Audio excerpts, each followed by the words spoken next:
નમસ્કાર, સ્વાગત છે આપણું પીએનજી ન્યૂઝમાં. હું ધનંજય શુક્લ અને આજે ઉમરેઠ શ્રી સંતરામ મંદિરમાં આવ્યો છું અને શ્રી સંતરામ મંદિરમાં બોરો ઉછાળવાનો અને સાકર ઉછાળવાનો આજે જે ઉત્સવ હોય છે પોષી પૂનમ પર, તેનું ખૂબ મહાત્મ્ય હોય છે. આવો આપણે જોઈએ કે કેવી રીતે અહીંયા ઉત્સવ ઉજવાય છે, લોકોને કેટલી શ્રદ્ધા છે અને સાથે સાથે અહીંના મહંત જે ખૂબ સેવાકીય પ્રવૃત્તિમાં જોતરાયેલા છે એવા માનનીય પૂજ્ય શ્રી ગણેશદાસજી મહારાજ, એમના પર આશીર્વાદ લઈશું. ત્યાં સુધી જોતા રહો.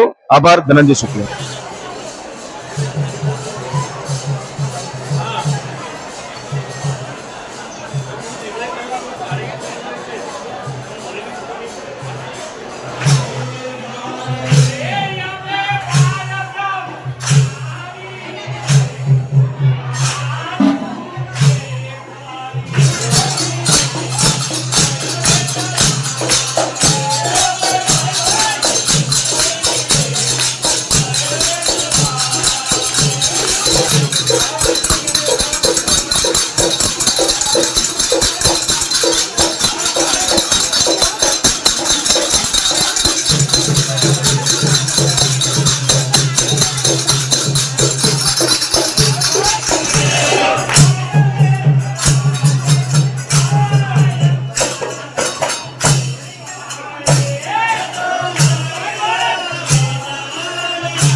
बटन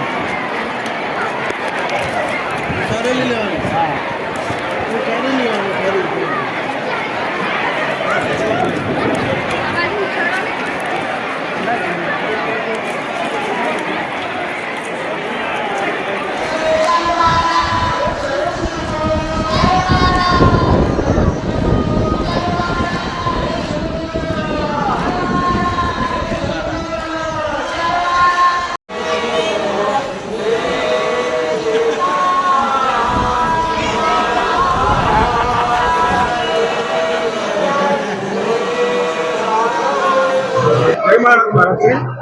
આજે ઉમરેઠ શ્રી સંતરામ મંદિરમાં સાકર વર્ષાને બોરો ઉતારવાનો જે પારંપરિક ઉત્સવ છે એની જાણકારી આપો અને આપનો આશીર્વાદ. આજે પોષ સુદ પૂનમ છે. શ્રી સંતરામ મંદિર ઉમરેઠનો 166મો વાર્ષિક ઉત્સવ છે. આજના પ્રસંગે ઉમરેઠ અને આજુબાજુના 44 ગામોના ભાઈ બહેનો અહીં દર્શન કરવા આવતા હોય છે, ધજા લઈને આવે છે અને એની સાથે સાથે સંતરામ મહારાજની વર્ષમાં એક જ વખત આરતી ઉતારવામાં આવે છે અને આ પોષ સુદ પૂનમે ઉમરેઠ સંતરામ મંદિરમાં આરતી ઉતારાશે. એ પ્રસંગે સંતરામ મંદિરના સંતો, મહંતો, અન્ય સંસ્થાના સંતો, મહંતો ઉપસ્થિત રહ્યા છે.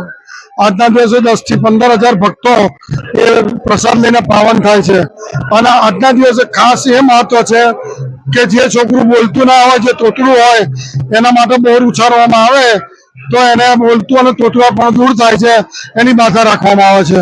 સંતરામ મહારાજ એ બાધા પૂર્ણ કરે છે.